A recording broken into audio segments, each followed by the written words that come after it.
Welcome back to Outdoors with Larry Ray on 790 The Bet.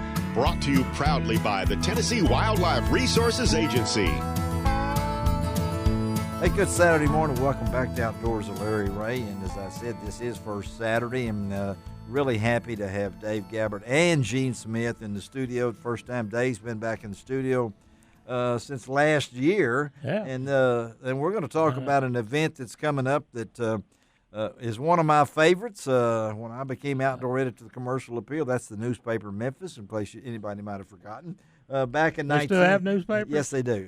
Back in 1988, my man Henry Reynolds was he was an institution at the Ames Plantation. He stayed out there in the Reynolds Rolling Roost. I refused to do that. I just cut my teeth on who was out there, and I just let Mr. Joe Hurdle and Mr. Bryan and all those other guys make fun of me, but I lasted, and I still like this event. And so it's coming up on February the 14th, the 123rd running of the National Championship, and so we want to kind of check in with Dr. Rick Carlisle. He is the center director out there at Ames Plantation. Good morning, Rick. Good morning. How are y'all this morning? We're ready to talk bird dogs, buddy. Okay, now this. All right. Sounds good. Let's, at last report, we had 25 in there. I see my man Gary Lester's overloaded himself again. Got 5 as of now in there. He's just glutton for. He loves it so. And I see Steve Hurdle's back in there. And I was looking now. So we have, if I'm not mistaken, I cannot believe, is Whippoorwill Justified still in there? I mean, this is a 2016 champion. Is that right? Yeah. I think this will be his. This will be either his 6th or 7th time to run, Larry. 7th. I looked back and I thought I counted up 7 times. Has any? Yeah. The historian that you are, I mean, has the dog ever run this thing 7 times? I mean, I don't know if you keep figures on that, but. Yes, there is one that's been that's done it longer than that. I was trying to think who he is, and it didn't come to me, but he did run 8 or 9 times. Wow. I think it was 8 times. I'll have to go check in Bill Brown's book. I have all these books. I'm fascinated by the history of this event. I mean, it's one of my favorite, and I miss the coverage of it that no longer is able to do, but we can get it all on the internet and things. But I know I'll be out there for the championship day, Lord willing. So let's talk about it. 25 dogs right now, starting on Valentine's Day. So give us an update, Rick, about this year. We've been through COVID and everything like that. Talk about this event. How important it is to the Mid-South too. Oh, it's very important to the Mid-South. We've had this thing continuously at Ames since 1915. Wow. And so this is, here on Ames, it's been here a long time. But we've got 25 dogs this year. It's a few more than what we had last year. In the COVID year, last February, we only had 21 dogs. Yeah. But out of that 21, I think there was 32 that were qualified. And we just had an unusual amount of dogs that were injured last year. Either had they've had some blown ACL, knee damage. Yes. We had one that had a spinal cord problem. That was Gary's dog. Yes. And we had some that had sucked weed seed down in their lungs and got infected. They had a few with limber tail, so they didn't run. And we had 27 trials that were canceled due to the COVID. Due to COVID. Yeah. And now this year we got 15 trials that have been canceled due to COVID. So we did have a few more dogs that qualified, and so we're up to 25, and that's what it looks like it's going to be here, unless we have a last-minute, addition, and they can add one all the way up to the night of the drawing. So that's where we are. And the drawing is on the 12th at Bryan Hall, right? I mean, yes, at 7:00. 7:00, and now we're going to live stream this now, right? You're live streaming now. Well, Mr. Hobart Ames, Facebook Live. Hobart Ames would turn over in his grave now. I mean, I'm live streaming this on the 12th, and then it's Facebook Live. You'll be able to watch all this event, be able to draw, and do this. And Rick, 40 years you've been there. I couldn't believe that. So this event, you've been a judge. you've done those things and been part of it. And I see we got three really good judges again. Let's run off those judges because they are so important. JD. You got J.D. Redfield. Yes. J.D. Yeah. Redfield from Charleston, South Carolina. Yep. You got Dr. Stan Went from Gardner, Kansas. Yes. And then you got Tom Shanker from down at Hatchetooby, Alabama. And as again, we're going with the Ames, the amnesia standard. The Amesian Standard. And that means for the layman, tell them. The Amesian Standard was set up by Mr. Ames, Howard Ames, back in the early 1900s. Yes. And they're looking for a dog basically.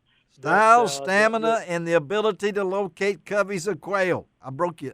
Correct. I'm sorry I jumped in there, but I love to say that. No, that's okay. You go for it. But the judges want a dog that ends that 3 hours with the same energy and enthusiasm that they start that 3 hours with. And you just said the key, folks. This is a 3 hour. These dogs are athletes. As Rick just went through all the multitudes, and you guys listening up, all the multitudes of injuries, torn ACLs. These are athletes that have to go 3 hours. Absolutely. And that distinguishes this from anything else, doesn't it, Rick? That 3 hour course. Oh, absolutely. You know, most of the qualifying events only go 1 hour. Yes. And this is the only 3 hour stake in the United States today. And it's amazing. Gary Lester's got 5 dogs back in there, including the 2020 champion, Miller Speed Dial, I guess, is recovered from everything. And so Gary's in there. Steve Hurdle is back in there with last year's Coldwater Thunder. That's Doug Arthur, our good friend Billy Blackwell, Rachel, and David Blackwell. And I look back there, as we said, another champion. Where's that other champion here? Oh, yeah, and Larry Huffman's in there. Whippoorwill Justified. Whippoorwill Justified. So as we look at this, let's talk about the field itself. They have, up until the very end there, you'll draw, and a lot of folks don't understand how you do this. Tell them how you put these braces together. We assign a number to each dog, and we actually use a bingo machine. And so we put them in the bingo machine and draw them out very randomly, one at a time. We brace those dogs. We put 2 dogs together. That's considered a brace. And they're not drawing for a specific day or course. They're just drawing for the order of running. And so we'll have one brace that runs in the morning, one brace runs in the afternoon. So you can run 4 dogs a day. 6 days would be Monday through Saturday, and then they'll carry over 1 on Monday morning. Yes, and these dogs, when he says in a brace, I mean, that's where they're not running on the same field. We have a morning field and they have an afternoon field. And another big deal that we don't ever want to look, Rick, talk about the Joe Hurdle Top Dog Award. Those dogs that participate in the national championship earn points throughout the year when they place in other trials, either first, second, or third. They may get 10 points for first place. They may get 5 points for second place and 3 points for third place. Depending on the number of dogs in that trial, you multiply that by whether they got first, second, or third. Yes. And in the 78 qualifying events in the United States, they'll earn points, and the highest point winner for that year will earn the Joe Hurdle Award. An amazing award for an amazing accomplishment. Again, we're talking to Dr. Rick Carlisle.